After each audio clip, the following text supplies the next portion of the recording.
भारत में जैसे एक से एक बढ़ कर के योद्धा थे, उसी तरह उन योद्धाओं को शक्ति बढ़ाने वाले उनके पास रथ भी थे। दोस्तों, एक से एक रथ थे महाभारत काल में। वैसे तो बहुत से रथ थे। आइए जानते हैं कुछ विशिष्ट रथों के बारे में जो महान योद्धाओं के पास थे। दोस्तों, ऐसी रोचक जानकारी वीडियो को शेयर कर सकते हैं और जानकारी अच्छी लगे तो चैनल को सब्सक्राइब कर सकते हैं। दोस्तों, नंबर 1 पर आता है महाभारत में कर्ण जी का रथ। दोस्तों, कर्ण जो था उसके पास इतनी शक्ति थी, बताते हैं कि समस्त जो सृष्टि थी उसके वो अधीन कर सकता था। दोस्तों, जो रथ इसके पास एक दिव्य रथ था, उस दिव्य रथ ही उसकी मृत्यु का कारण भी बना और वो जो रथ था वो उसकी शक्ति का द्योतक भी था। दोस्तों, वो कर्ण इतना बड़ी था कि उसने कई बार अर्जुन जैसे धनुर्धर को भी भयभीत कर दिया था। दोस्तों, कर्ण जब मैदान में पहुंचता था तो यहाँ तक कि उसका रथ में ये पावर थी कि उस मैदान की जो मायावी शक्तियाँ थीं वो भी जीरो हो जाती थीं, उनका कोई वजूद नहीं रह जाता था। दोस्तों, उसकी एक खासियत थी उस योद्धा की कि बड़े कुल का होते हुए भी वो नीच कुल का कहलाया। दोस्तों, हम बात कर रहे हैं महाभारत के वीर कर्ण की।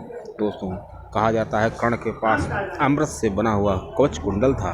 दोस्तों, इसी कवच कुंडल के चलते उसको कोई मार नहीं सकता था, लेकिन उसका मरना जरूरी था। तो श्री कृष्ण जी ने इंद्र से कह के उसका कवच कुंडल मंगवा लिया। अब इंद्र जी गए और वेश बना करके उसका कवच कुंडल मांग के लाए। तब सूर्यदेव ने श्री कृष्ण जी से कहा कि ये तो बहुत अन्याय हुआ है।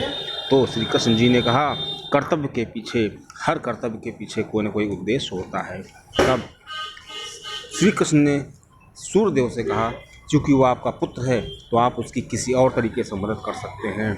ऐसे में श्री सूर्यदेव जी ने उसको एक दिव्य रथ दिया। और दोस्तों, बताते हैं कि वो जब दिव्य रथ पर सवार होकर के आता था तो युद्ध मैदान कांपने लगता था। लेकिन दोस्तों, वही दिव्य रथ जो था वो उसकी मृत्यु का कारण बना, क्योंकि वो रथ केवल सूर्य की रोशनी में काम करता था और सायंकाल के बाद उसकी जो शक्तियाँ थीं वो ख़त्म हो जाती थी। दोस्तों, अब आइए जानते हैं दूसरे दिव्य रथ के बारे में। दोस्तों, जो दूसरा दिव्य रथ था वो श्री भीष्म जी के पास था। दोस्तों, बताते हैं ये कोई ऐसा वैसा रथ नहीं था, इसमें 6 अश्व मिल करके इसको खींचते थे। दोस्तों, कहते हैं जब भीष्म जी मैदान में आते थे धरती कांपने लगती थी। और दोस्तों, इनके जो हाथी थे, जो मैदान में हाथी होते थे, अगर घोड़े से टकरा जाएं तो हाथी गिर जाते थे। और दोस्तों, इस ऐसे मायावी, ऐसे चमत्कारी रथ को भीष्म जी को किसने दिया था? उनके पिताजी ने, शांतनु जी ने दिया था। दोस्तों, भीष्म जी ने पांडवों की आधी सेना को समाप्त कर दिया था। और दोस्तों, अगर भीष्म जी आत्मसमर्पण न करते तो उनको जो है मारना बहुत ही मुश्किल था। दोस्तों, जब पांडवों जी ने व्यूह की रचना की थी तो भीष्म जी ने उनकी आधी सेना को समाप्त कर दिया था। दोस्तों, तब अर्जुन ने पूछा था श्री कृष्ण जी से कि ऐसा कैसे हुआ? तो श्री भीष्म जी ने कहा, भीष्म जी के बारे में श्री कृष्ण जी ने बताया कि उनके रथ में इतनी ताकत है, उनके रथ के जो घोड़े हैं, एक एक घोड़े में 22 हाथियों का बल है। दोस्तों, ऐसा श्री कृष्ण जी ने कहा। और दोस्तों, अगर भीष्म जी को इच्छा मृत्यु का वरदान भी था और अगर भीष्म जी न मरना चाहते तो कोई दुनिया की शक्ति उनको मार नहीं सकती थी।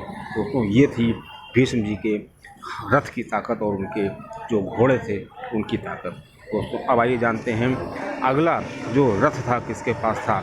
वो आसाम का जो राजा था भगदत्त, उसके पास एक ऐसा रथ था जिस पे हाथी सवार था। दोस्तों, वो हाथी सवार रथ था और उस रथ में बहुत ही ताकत थी, उस हाथी में बहुत ही ताकत थी। दोस्तों, इंद्र जी के पुत्र थे अर्जुन, लेकिन उस भगदत्त ने इंद्र जी की मदद भी की थी एक बार, लेकिन उसके बावजूद भी अर्जुन को भगदत्त को मारना पड़ा था। दोस्तों, ऐसा था भगदत्त का प्रताप। और दोस्तों, बहुत ही अद्भुत रथ था और उस हाथी का नाम सुप्रतीक था।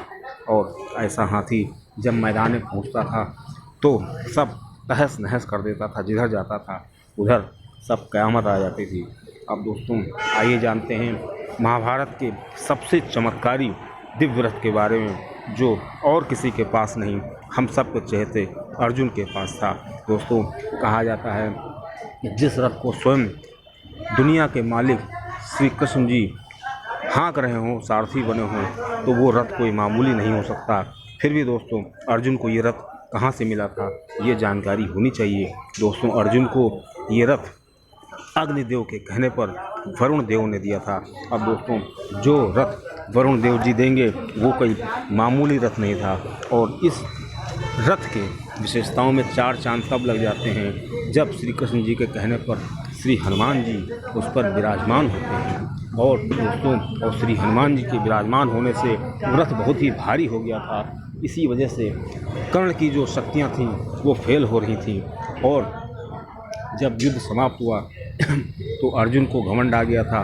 श्री कृष्ण जी ने अर्जुन को बताया भी था कि अगर श्री हनुमान जी इस रथ पर न विराजमान होते तो ये रथ कब का स्वाहा हो गया था, क्योंकि अर्जुन की पर जो शक्ति बाण छोड़े जा रहे थे कर्ण के द्वारा वो कोई मामूली बाण नहीं थे। और दोस्तों श्री कृष्ण जी उसमें स्वयं विराजमान थे, और श्री कृष्ण जी अर्जुन का समय समय पर मार्गदर्शन कर रहे थे। दोस्तों अर्जुन कोई मामूली योद्धा नहीं था, उसने शिव जी से मुलाकात की थी, शिव जी से भी उनकी मुठभेड़ हुई थी। दोस्तों अर्जुन का रथ ही बहुत ही सबसे दिव्य कहा जा सकता है। जानकारी अच्छी लगी हो